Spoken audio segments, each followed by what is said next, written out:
안녕하세요. 코인앤리치 트레이더 제입니다. 어제 저녁부터 테더에 대한 기사가 나왔는데 스테이블 코인, 우리가 볼 수 있는 이 스테이블 코인 관련한 기사들이 몇 개 나오면서 오늘도 계속해서 이어지는 상황이고요.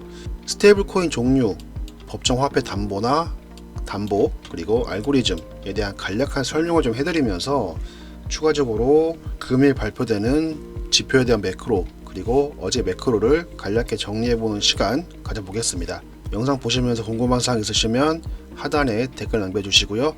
구독과 좋아요 부탁드리면서 바로 기사 먼저 보겠습니다. 우선 USDT 리스크에 대한 부분인데요. 이제 월스트리트저널에서 대출 61억 달러까지 늘면서 담보를 미공개하고 있다라는 의혹을 제기했는데, 테드에서는 담보 유동성은 아직 견고하다라고 해명을 했습니다. 밑으로 보시게 되면 테더는 고객이 초과 담보를 제공하고 있고 담보물은 최고의 유동성을 가지고 있다라는 해명을 했는데요.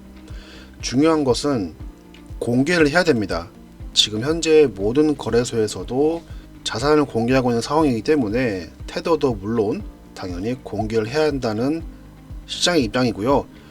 공개를 해야지만 아무래도 신뢰도와 안정성에 대해서 입증을 받을 수 있기 때문에 적극적 해명은 누구나 하고 있습니다. 하지만 직접 공개가 제일 중요하죠. 공개함으로써 시장의 불신을 해소할 필요가 있어 보인다는 입장이고, 사법부에서는 이미 장기간에 걸쳐 테더에 대한 형사 조사를 진행 중이기 때문에 관련된 결과도 한번 지켜보시면 좋을 것 같다고 말씀을 드리겠습니다.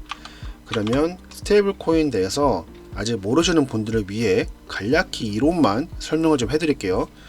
우선 종류는 크게 세 가지입니다. 법정 화폐 담보 스테이블 코인, 그리고 가상자산 담보 스테이블 코인, 마지막 알고리즘 스테이블 코인인데, 두 가지 법정 화폐와 가상자산은 담보가 들어가 있죠. 그리고 얘는 담보가 없습니다. 첫 번째, 법정 화폐는 USDT, USDC, BUSD 이렇게 크게 세 개를 보시면 되고, 달러와 1대1로 고정되는 법정 화폐에 뒷받침되는 코인입니다. 미국 정부에서 엄격한 규제하에 현금, 미국 채만을 담보로 현재 발행을 하고 있고요. 당연히 안전합니다. 코인 중에서 스테이블 코인 중에서도 법정 화폐를 담보로 하는 스테이블 코인, 이 세 가지가 가장 안전하다 볼 수 있겠고, 아까 기사에 나온 테더는 USDT입니다. 혹시나 이게 만약에 무너지면 코인판 전체가 무너질 가능성이 매우 큽니다. 이거를 알아두셔야 되고요. 두 번째로 가상자산 담보 스테이블 코인, 대표적 코인이 있습니다만 우리가 코인을 볼 때는 탈중앙화에 집중하긴 하는데 그에 가장 적합하긴 합니다. 하지만 대출 형태의 발행이 한계점으로 인해서 담보가 너무 높아진다. 그래서 낮은 자본 효율성이 문제가 되고요.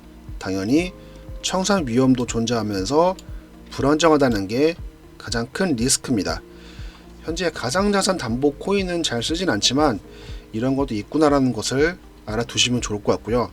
마지막으로 루나, 알고리즘 스테이블 코인이죠. 특징은 담보가 없습니다.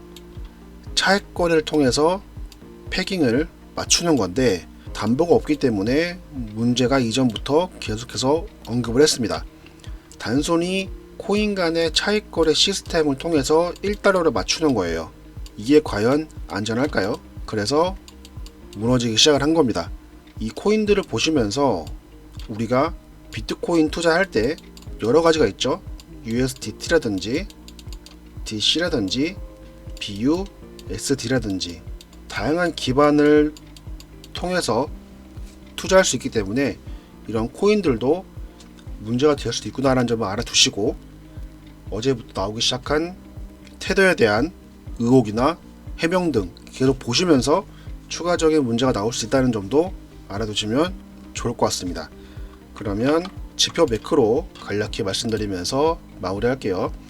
우선 어제 중요한 PCE와 신규 실업수당 초안 건수를 보게 되면 예상치를 하회했습니다. 예상치 하회하고 물가지수도 하회, 그리고 예상치와 부합했지만 전보다는 하회. 대체적으로 물가에 대한 우려는 조금씩 줄고 있는 상황이었습니다. 그리고 12시에 제조업 지수가 떨어졌죠. 역시 물가는 떨어지고 경기 침체에 대한 우려는 올라갑니다.